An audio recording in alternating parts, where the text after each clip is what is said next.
வணக்கம் ஃப்ரெண்ட்ஸ், இது உங்கள் சாய்னிகா சமையல். இன்றைக்கி நம்ம சாய்னிகா சமையலில் என்ன பார்க்க போகிறோன்னா, ஒரு டிஃப்ரெண்ட்டான ரெசிபி தாங்க. நம்ம எல்லாருமே கீரை வாங்கி யூஸ் பண்ணுவோங்க.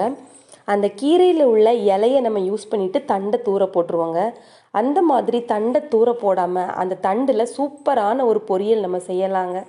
அந்த பொரியல் எப்படி செய்யலாம் அப்படிங்கிறத நான் இன்றைக்கி உங்களுக்கு சொல்லி காட்ட போகிறேன்.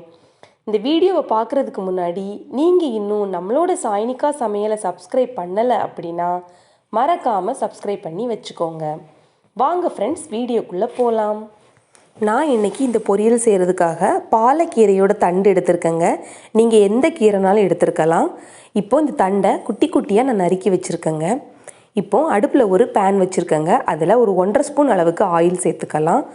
ஆயில் நல்லா ஹீட் ஆனதும் 1 ஸ்பூன் கடுகு சேர்த்துக்கலாம். கூடவே ஒரு 1/2 ஸ்பூன் சீரகம் சேர்த்துக்கலாங்க. அந்த ரெண்டும் நல்லா பொரிஞ்சதும் ஒரு 3 சின்ன வெங்காயமும் 2 பச்சை மிளகாவையும் குட்டி குட்டியாக நறுக்கி வச்சுருக்கேங்க. அதையும் நம்ம இதில் சேர்த்துடலாம். சேர்த்துட்டு நல்லா ஒரு டைம் இந்த மாதிரி வணக்கி விட்டுடலாங்க. இப்போது நம்ம அரிஞ்சு வச்சுருக்கிற கீரை தண்டை இதில் சேர்த்துடலாங்க. இந்த மாதிரி குட்டி குட்டியாக நம்ம நறுக்கி சேர்க்கும்போது நல்லா இருக்குங்க, சீக்கிரமாக வெந்துடும். பாருங்கள், இப்போ எல்லாத்தையும் நம்ம இந்த மாதிரி சேர்த்துடலாம். சேர்த்துட்டு நல்லா ஒரு டைம் கிளறி விட்டுடலாங்க. பாருங்கள், நல்லா கலந்து விட்டுடலாம். அந்த எண்ணெயிலேயே அந்த கீரை தண்டுகள் எல்லாம் நல்லா வெந்து வந்துருங்க. இப்போ இதுக்கு தேவையான அளவுக்கு உப்பு சேர்த்துடலாம். உப்பு சேர்த்துட்டு நல்லா ஒரு டைம் கலந்து விட்டுடலாம்.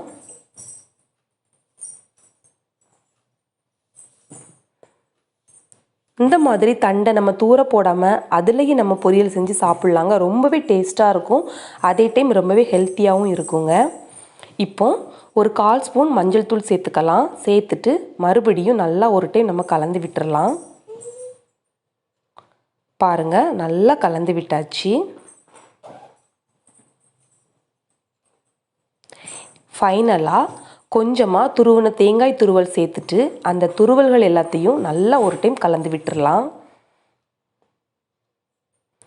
அவ்வளோதான் ஃப்ரெண்ட்ஸ், நம்மளுடைய சுவையான தண்டு பொரியல் ரொம்பவே சூப்பராக ரெடி ஆயிருச்சுங்க.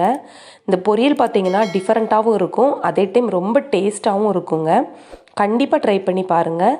கீரையை வாங்கிட்டு அந்த தண்டை தூர போட்டுறாதீங்க, இந்த மாதிரி செஞ்சு சாப்பிடுங்க. நாங்கள் இப்போ இந்த தண்டு பொரியலை சாப்பிட போகிறோம். நீங்களும் இதே மாதிரி செஞ்சு பார்த்துட்டு எப்படி இருந்துச்சு அப்படின்னு கமெண்ட்ஸ் பாக்ஸில் கமெண்ட்ஸ் பண்ணுங்கள். மறக்காமல் நம்மளோட சாய்னிகா சமையலை சப்ஸ்கிரைப் பண்ணுங்கள். உங்களுக்கு இந்த வீடியோ பிடிச்சிருந்துச்சு அப்படின்னா லைக் பண்ணுங்கள், ஷேர் பண்ணுங்கள். நாளைக்கு மற்றும் ஒரு புது ரெசிபியோடு நம்ம சந்திக்கலாம். தேங்க்ஸ் ஃபார் வாட்சிங்.